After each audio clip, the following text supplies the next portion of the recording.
오늘 이야기는 숫자 하나로 시작할게요. 7조 원. 국민 5천만 명한테 치킨 돌리고도 남는 돈이 딱 하나의 회사 심장에 수혈됐습니다. 근데 그 회사가 지금 여러분 지갑을 향해 칼을 겨누고 있다면 여러분은 이 사실을 알고 계셨나요? 이 영상이 끝날 즈음이면 여러분은 알게 됩니다.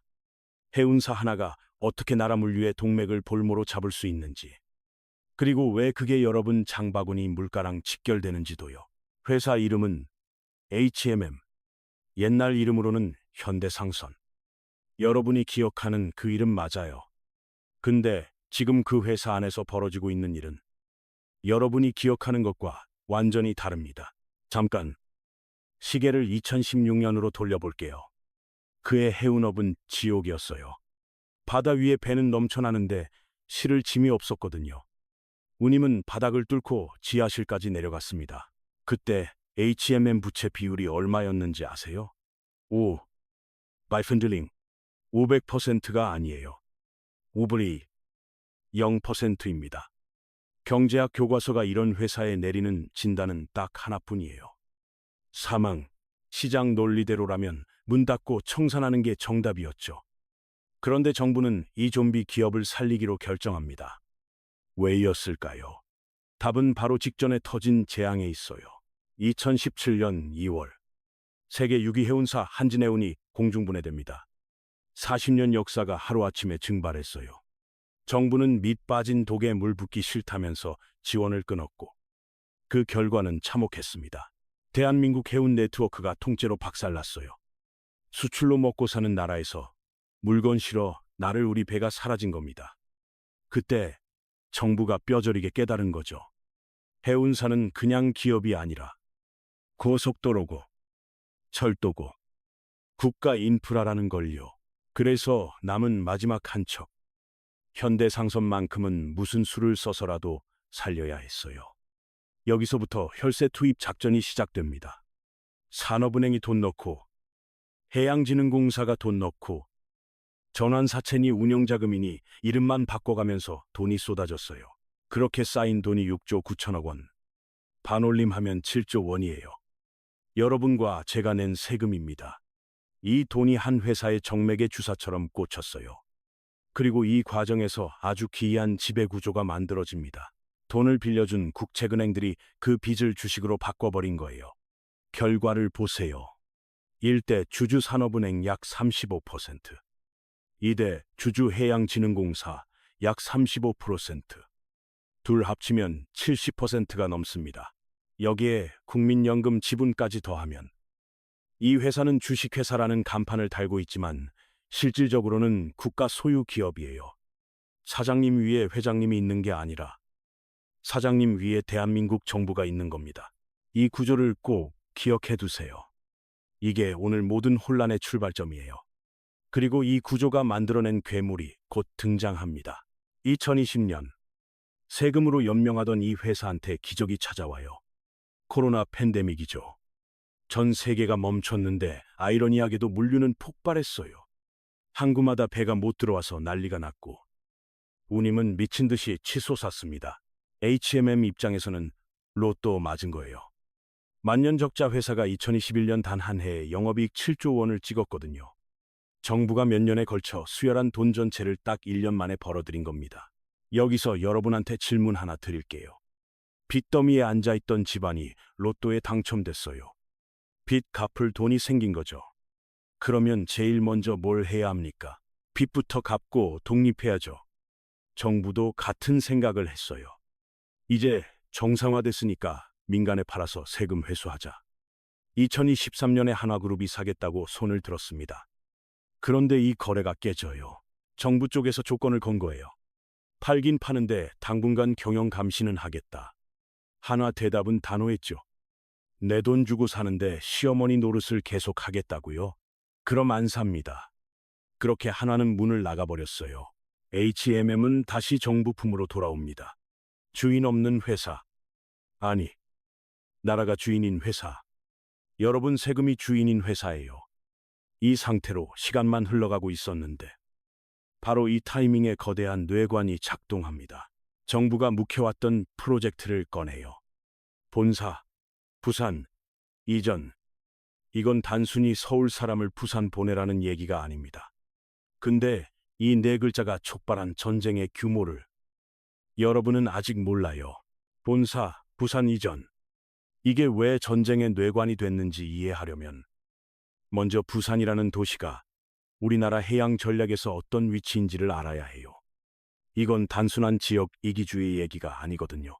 부산항은 세계 7위 규모의 컨테이너 항만이에요. 그런데 이 거대한 몸통을 움직이는 머리, 그러니까 본사랑 의사결정기구는 전부 서울 여의도에 앉아 있거든요. 머리랑 몸이 400km 떨어져 있는 셈이죠. 정부의 구상은 이랬어요. 해양수산부를 부산으로 보냈어요. 해양진흥공사도 보냈고요.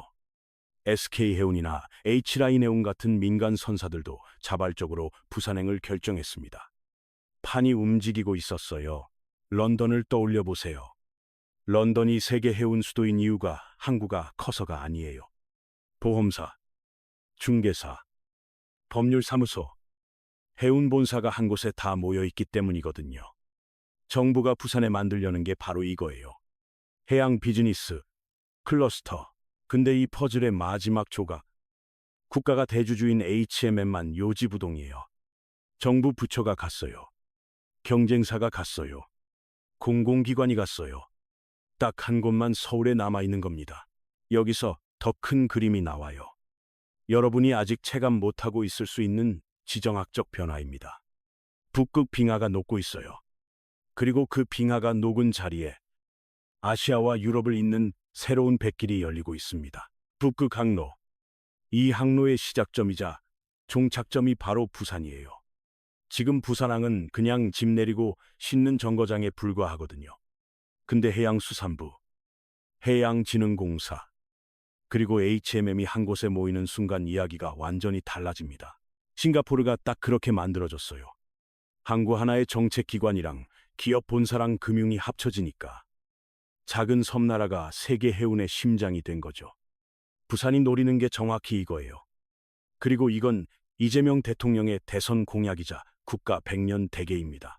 이 채널 구독해 두시면 이런 구조적 변화가 여러분의 자산이나 일상에 어떤 영향을 미치는지 가장 먼저 확인하실 수 있어요. 앞으로 이야기는 더 깊어집니다. 자, 판은 깔렸어요. 대통령이 국무회의에서 직접 물었습니다. HMM 언제 내려옵니까? 이건 그냥 궁금해서 물어본 게 아니에요. 내 공약이고 국가정책이니까 속도 내라는 최고 권력자의 시그널입니다. 해수부 차관이 대답했어요. 올해 3, 4월 주주총회에 맞춰서 끝내겠습니다. 데드라인이 찍힌 거예요. 이사회에서 정관 변경하고 본사 주소를 부산으로 바꾸는 순간 법적 이전 절차가 시작돼요. 두세 달 남았습니다. 바로 이 시점에 무대 위로 한 세력이 올라옵니다. 그리고 이 세력이 들고 나온 무기의 이름은 총파업이에요. 2025년 12월 4일 용산 대통령실 앞 HMM 노조원들이 머리띠를 묶고 외쳤어요. 정부가 이전을 강행하면 총파업으로 맞서겠다. 이사회가 이전 승인하면 이사 전원한테 소송 걸겠다고요. 잠깐. 여기서 정확히 짚고 넘어갈게요. 이 노조는 배 타는 선원들이 아니에요. 여의도 빌딩에서 일하는 육상 직원들입니다. 750명 규모. 이 사람들이 결사반대 전면에 서 있는 거예요. 노조의 논리를 한번 들어볼게요. 첫째, 해운업은 글로벌 비즈니스다. 외국 바이어들이 인천공항으로 오는데 언제 부산까지 데려가느냐. 금융사들도 다 여의도에 있다. 서울 떠나면 네트워크 끊기고 경쟁력 떨어진다. 둘째, 직원 900명 대부분이 수도권에 살아요. 가족이 있고 아이들 학교가 있고 삶의 기반이 전부 여기 있는 거죠. 억지로 보내면 베테랑 직원들이 다 퇴사한다. 핵심 인력 빠지면 회사 무너진다고요. 감성적인 호소도 나와요. 아이가 산타 할아버지한테 편지를 썼대요. 우리 가족 헤어지지 않게 해주세요라고요. 직장인이라면 누구나 공감할 수 있는 얘기죠. 지방 발령 났을 때 그 막막함. 저도 이해해요. 하지만 여기서 시각을 딱 한 번만 비틀어 볼게요. 이 회사가 그냥 일반 사기업이에요? 0% 부채로 죽어가던 걸 국민 세금 7조 원으로 살려낸 준공영 기업이잖아요. 만약 그때 정부가 시장 논리대로 놔뒀다면 지금 시위하는 그 직원들은 그때 이미 실직자가 됐을 거예요. 7조 원은 공짜 점심이 아니었어요. 그 돈에는 암묵적 계약이 포함돼 있었어요. 국가가 살려줄 테니 회사는 국가의 전략적 결정에 따른다. 근데 지금 그 회사 사람들이 뭐라고 해요? 내 생활이 불편하니까 못 간다. 억지로 보내면 나라 물류 멈춰버리겠다. 이게 권리 주장인가요? 도덕적 해이인가요? 노조는 자체 보고서를 근거로 주장합니다. 부산 가면 회사 망한다고요. 근데 부산 상공회의소 분석은 정반대예요. HMM이 오면 생산 유발 효과 15조 원에 새로운 일자리가 2만 개 넘게 생긴다고 합니다. 노조는 이 분석을 못 믿겠대요. 자기들한테 유리한 건 팩트이고 불리한 건 가짜 뉴스라는 태도. 여러분 어디서 많이 본 패턴 아닌가요? 선택적 신뢰. 가장 위험한 형태의 자기 확신이에요. 여기서 한 발 더 들어가 볼게요. 노조가 정말로 총파업 버튼을 누르면 어떤 일이 벌어질까요? 이건 회사 매출이 좀 줄어드는 걸로 안 끝나요. HMM이 멈추면 대한민국 수출입 동맥이 끊깁니다. 기억하시죠? 코로나 때 전 세계 물류가 마비됐을 때 우리 기업들이 물건실을 배 못 구해서 발을 동동 굴렀잖아요. 그때 투입돼서 숨통 틔워준 게 바로 HMM이었거든요. 그때 여론 떠올려 보세요. 역시 국적 선사다. 세금 들여 살려놓길 잘했다. 칭찬이 쏟아졌었죠. 근데 지금 벌어지고 있는 일은 그 칭찬의 정확한 반전이에요. 국가 물류망을 지켜야 할 사람들이 자기들 근무지 사수하겠다고 바로 그 물류망을 볼모로 잡겠다는 거예요. 수출 기업들은 납기 못 맞추게 되고 수입 원자재 가격은 뛰어오르고요. 그 피해는 고스란히 어디로 가겠어요. 물가 상승이라는 청구서가 돼서 여러분 장바구니에 꽂히는 거예요. 마트에서 계란 한 판, 가격 보면서 왜 올랐지 하고 고개를 갸웃할 때 그 가격표 뒤에 이 구조가 숨어 있을 수 있어요. 노조가 이걸 모를까요? 아니요. 너무 잘 알기 때문에 이걸 협상 카드로 쓰는 거예요. 우리 건드리면 나라 전체가 피곤해진다는 걸 보여주려는 거죠. 이건 협상이 아니에요. 인질극의 구조입니다. 근데 여기서 아무도 말 안 하는 균열이 하나 있어요.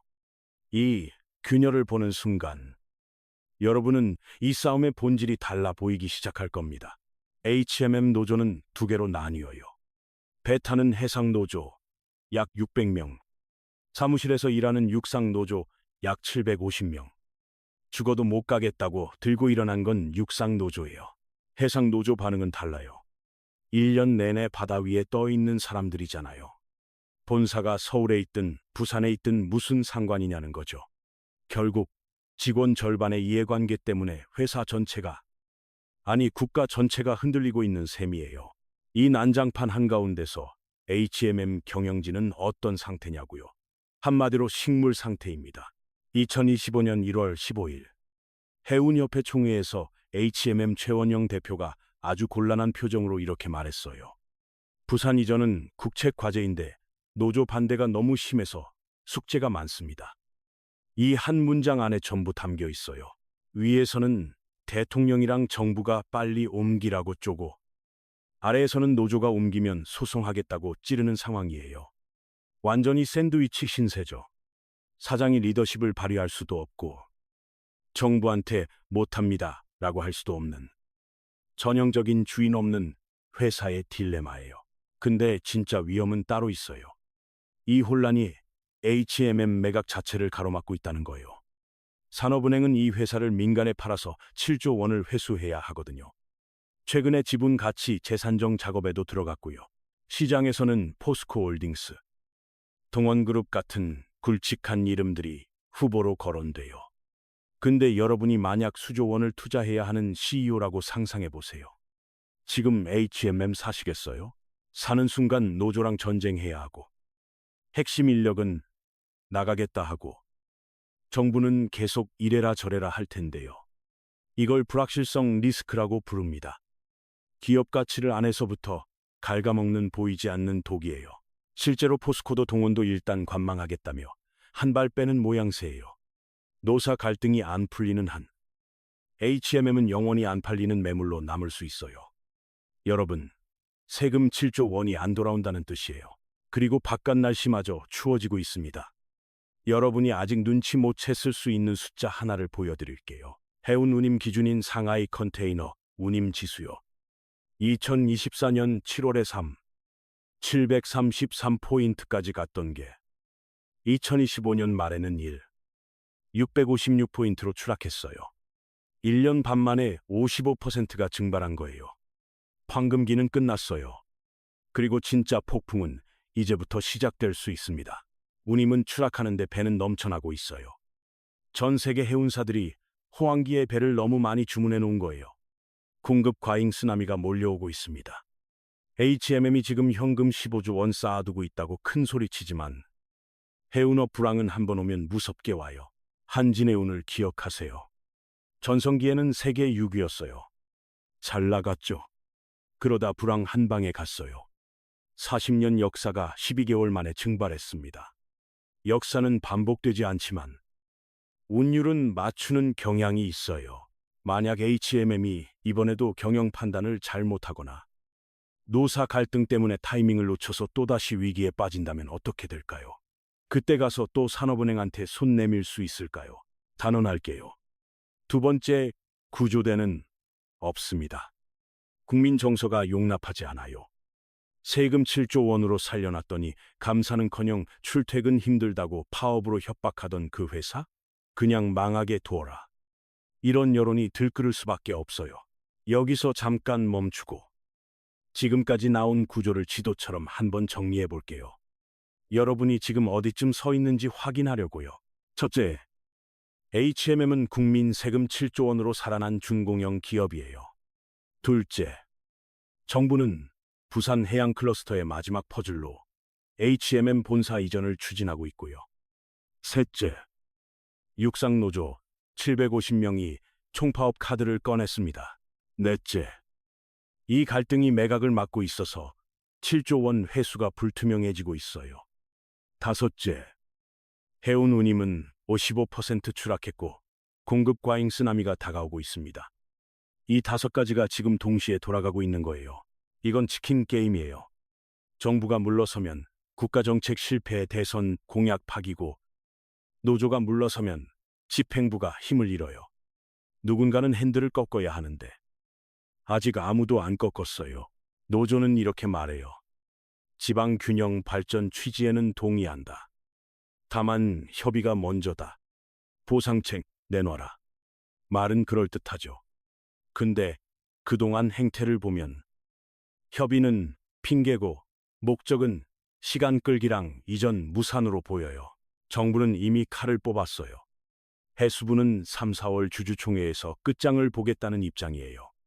타협의 시계는 거의 멈췄습니다. 데드라인까지 2~3달. 이 기간 안에 결판이 안 나면 상황은 통제불능으로 갈 수 있어요. 그렇다면 여러분은 뭘 관찰해야 할까요? 3가지 시그널을 알려드릴게요. 첫 번째 시그널. 주주총회 일정이랑 정관 변경 안건 상정 여부를 지켜보세요. 이게 상정되는 순간 법적 이전 절차, 카운트다운이 시작돼요. 노조 반응 강도가 그 직후에 급변할 수 있습니다. 두 번째 시그널. 상하이 컨테이너 운임 지수의 추가 하락 여부예요. 만약 200포인트 밑으로 떨어지면 HMM 현금 보유량 소진 속도가 급격히 빨라질 수 있어요. 그때 노사 갈등은 생존 문제로 바뀝니다. 세 번째 시그널. 매각 후보 기업들의 움직임이에요. 포스코든 동원이든 새 이름이든 실사에 들어갔다는 뉴스가 나오면 그건 갈등 해소의 출구가 열리고 있다는 신호예요. 반대로 침묵이 길어지면 7조 원은 점점 더 멀어지고 있다는 뜻이고요. 이 3가지 꼭 기억해 두세요. 뉴스가 쏟아질 때 여러분이 소음이랑 신호를 구별할 수 있는 필터가 될 거예요. 마지막으로 본질을 이야기할게요. HMM은 순수한 민간 기업이 아니에요. 파산 직전까지 갔다가 국민의 피와 땀으로 인공호흡해서 살아난 회사입니다. 이 회사 구성원들한테는 일반 직장인보다 더 무거운 사회적 부채의식이 있어야 해요.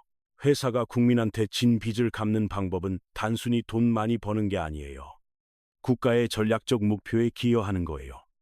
그게 부산 이전이라면 개인적으로 불편하더라도 감수하는 게 도리 아닐까요? 노조원들 삶은 물론 중요해요. 서울 살다가 부산 가는 거 싫을 수 있죠. 근데 냉정하게 말해서 그게 싫으면 회사를 옮기는 게 맞아요. 절이 싫으면 중이 떠나는 거지. 중이 절을 들어서 옮길 수는 없는 노릇이잖아요. 하물며 그 절이 시주돈으로 다시 지은 절이라면 더더욱 그렇죠. 앞으로 두세 달 HMM 둘러싼 뉴스가 쏟아질 거예요. 이 사회 열리고 주총에서 고성이 오갈 겁니다. 어쩌면 진짜로 항구의 배가 멈출지도 몰라요.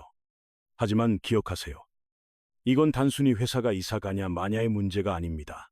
국가 정책에 힘이 서느냐, 세금으로 살린 기업의 도덕적 해이를 어디까지 봐줄 거냐, 대한민국 물류 산업이 지역 이기주의를 넘어설 수 있느냐, 이 세 가지를 묻는 시험대입니다. 그리고 그 시험의 결과는 준비한 사람과 준비하지 않은 사람을 갈라놓게 돼요. 여러분은 어느 쪽에 서 있으시겠습니까?